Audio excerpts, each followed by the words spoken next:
namin na yung comfort mo, yung Holy Spirit ay para sa amin. At hayaan mo, Panginoon, na lahat ng mga kamag-anak po, anak, apo ng Nanay Ising ay dalawin ng iyong presensya. Maging matibay sila, maging matatag sila sa panahon ng kanilang pagluluksa. Naniniwala kami, Panginoon, na pagkatapos ng pagproblemang ito ay may kapalit na isang magandang bagay para sa kanilang lahat. Isang magandang buhay para sa kanila. Isang pag-asa. Salamat po. At hayaan niyo, Panginoon, na sa hapong ito, ang presensya niyo ang magpalakas sa kanila. Ang pag-ibig niyo ang patuloy na magpalakas sa kanila. Ingatan niyo po sila sa panahon na ito. At naniniwala kami, Panginoon, walang magkasakit sa kanila sa pangalan ni Jesus. At inilalahad namin sa iyo maging Panginoon ang mga kamag-anak at kapatid ng Nikla Kuya Bar, mga kapatid na nasa ibang bansa. Abutin niyo rin po sila yung comfort niyo, Panginoon, para sa kanila. Wag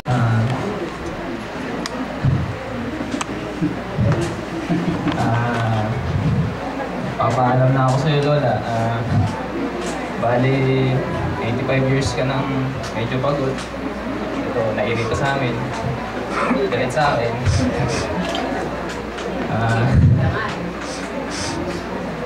Lagi ka nag-aalala sa akin.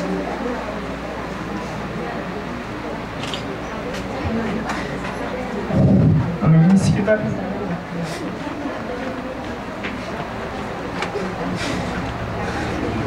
Wala na akong haharapin pag-uwi. Wala na akong pinapangiti kahit walang pustiso.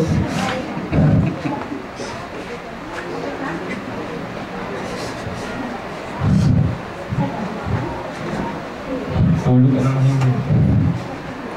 Lagi masaya ka sa feeling ng Panginoon.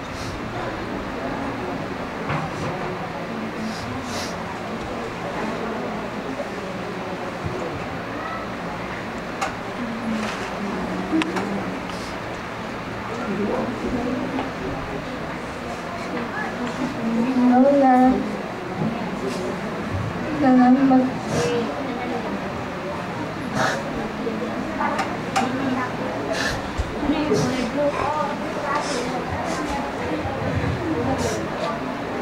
Salamat sa lahat. Sorry kung makulit kami. Mamayang ka namin, Lola. Mamay naman.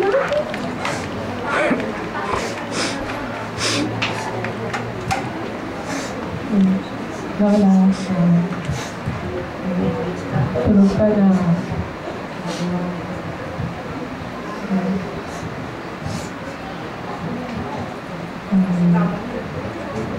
Pahinga ka ng mabuti. Saka hindi ka namin kakalimutan. Salamat kasi lagi mo kami pinapangalanan. Tsaka Hello. Oh, nasaan ka na? mas namin yung 500 namin tuwing birthday mo na. Saan ka na? Nandito sa bahay pa. Tsaka yung pag-dance mo kapag May message pa ba yan? kami awards. Ikaw na yung pinaka-proud na lola sa lahat. Namimiss ka namin, tsaka pahinga ka na.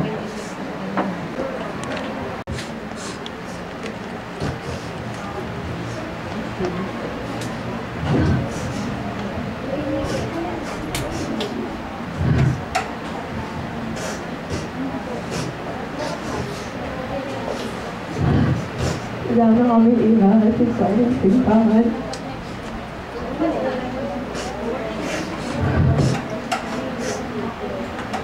Wala nang miss yung kuya ko, Lola. Escort na lang siya. Sabi nga na kahapon, Lola, biyudo na daw si kuya.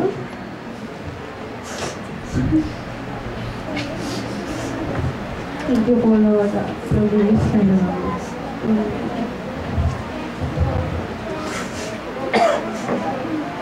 Hey, Lola.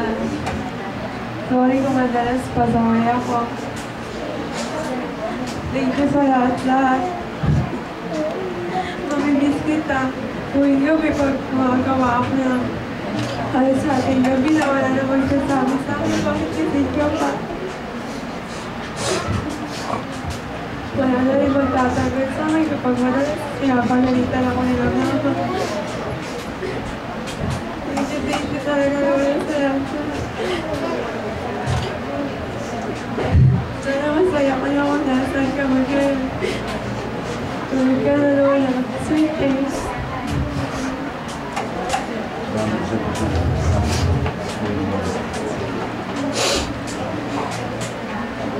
Alam kong wala na si Lola kaya hindi na lang ako magme-message sa kanya. Alam na rin naman niya yung ngayon yung gusto kong sabihin sa kanya. Kaya papasalamat na lang po ako sa mga nakikiramay at lalong-lalo na po sa Diyos dahil sa binigay na buhay niya sa kanya. Papasalamat din po ako sa Diyos dahil umabot siya ng 85 years.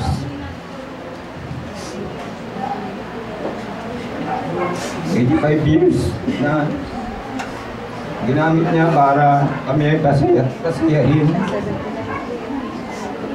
85 years. Na naman lagi siya sa mundo ito para pasayahin din kayo.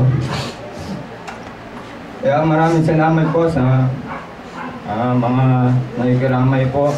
Maraming salamat po dahil ngayon alam ko na marami din pong kaibigan si Lola.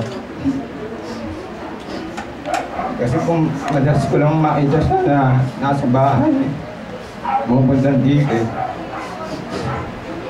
Hindi ko alam na marami pala siyang kaibigan na nagmamaluan niya. Kaya maraming salamat ko sa inyo lang. Yun po. Hindi na ako nakapawag.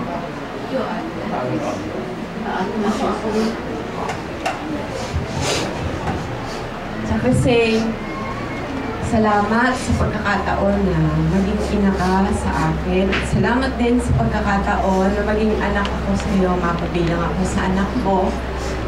Salamat sa pagkakataon na sa munting mga bagay na ginagawa para sa iyo. Alam ko, masaya ka. Salamat din po sa natutunan ko mula sa iyo kung paano ang maglingkod, kung paano ang mamahala. Dahil sa mahabang taon na magkasama tayo sa SPPC, nakamasid ako sa sipag mo, sa determinasyon mo, sa katatagan mo, at doon sa paninindigan mo kung ano yung pupulit mo. Nahubog po ako doon. At hindi ko makakalimutan yung appreciation mo noong napasaya ka namin nung nag-birthday ka ng 8 years old. Alam ko po na napakasaya mo noon at nagbigay sa'yo ng tuwa. At lalong salamat dahil kahit maliliit na bagay, na-appreciate mo at gaya nila, mamimiss ko din yung 500 mo na binibigay sa mga anak ko. Alam ko, kahit di mo inabutan yung apo mo kay Jem, di mo nakita. Sa huli sandali ng buhay mo, gusto mo pa din makapagbigay sa kanya ng alaala. Salamat dahil naramdaman ko na mayroon akong pamilya sa mga pinsan ko, kay Emil, kay Mar, kay Ome, kay Teresa at kay Virgie. Sila po yung mga kapatid ko at nabuo ko yung pamilya ko kasi naging ina kami sa akin. Salamat po at mahal kita, Chuck Rizzi. Sakali lang po na maririnig mo pa ako. Magkita kayo ng aking asawa, sabihin niyo po, mahal na mahal namin siya. Tulad ng pagmamahal at pagkamis namin sa'yo. Pahinga ka na, alam ko na ito na yung gantimpala mo makakamit dahil ginugol mo yung buhay mo sa pag-ibig, pagmamahal, lalong-lalo na yung pananampalataya at pananalig mo sa Diyos. At mapalad ka dahil karoon ka ng pagkakataong makabuo or makapagbigay ng 5 anak dito sa mundo na hinubog mo sa pagmamahal, hinubog mo sa pangaral, at lalong hinubog mo yung pananalig sa Diyos. Yun po yung pinaka-greatest accomplishment mo siguro na maisusulit mo sa Diyos sa iyong pagharap sa Kanya. Kaya binabati po kita at sinasaluduhan sa nagawa mo yun. Sa Crusade, hindi po mawawala yung pangalang Crescencia Pelagio Belisario. Nakatanim ka na po sa puso at isipan ng mga taong nakita ni Joseph na nagmamahal sa iyo.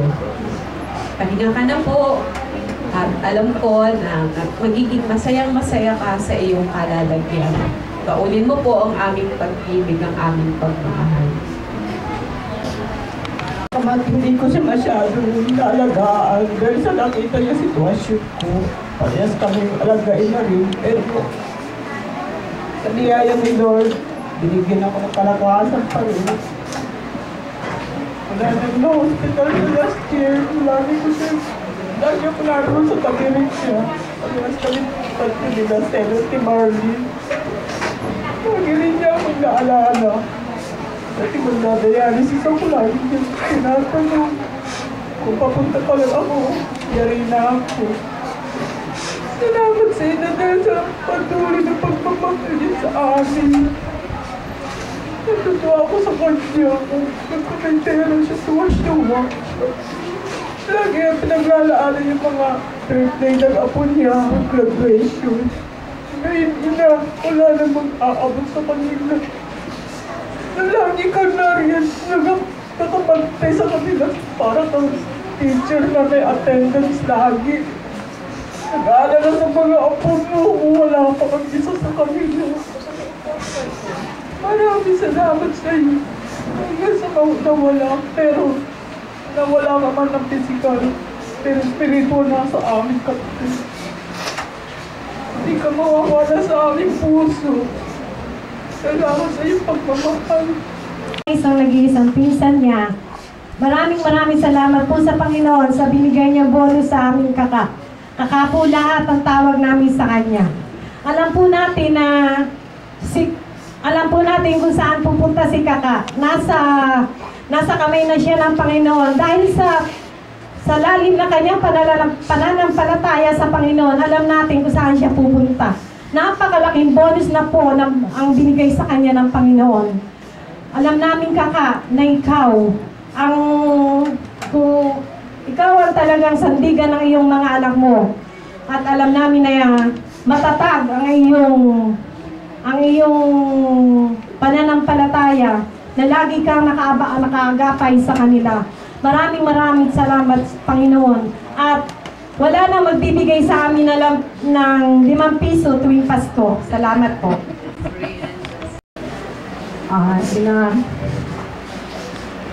Maraming salamat po sa buhay na pinagkaloob niyo po sa bawat isa sa amin. Maraming salamat po sa pagmamahal. Lalo na po sa akin. Kahit minsan wala akong nakitang sama ng loob.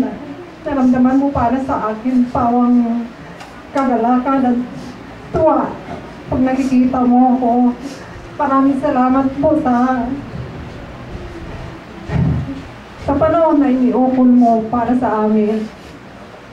Sa pagkakataon na pagsisilbi ko sa iyo, ina, na binigyan mo ako ng pagkakataon na makapagsilbi sa iyo. Maraming salamat po. At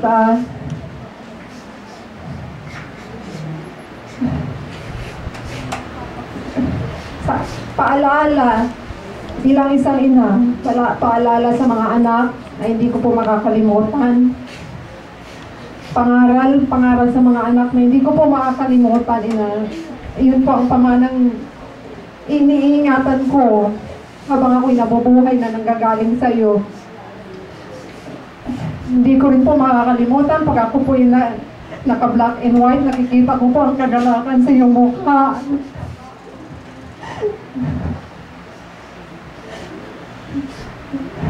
Paalam na hindi ka namin makakalimutan. Nakatanim ka na sa aming puso. Magpakailanman. Paalam. Mahal na mahal ka namin. ang tunay na ina para sa akin.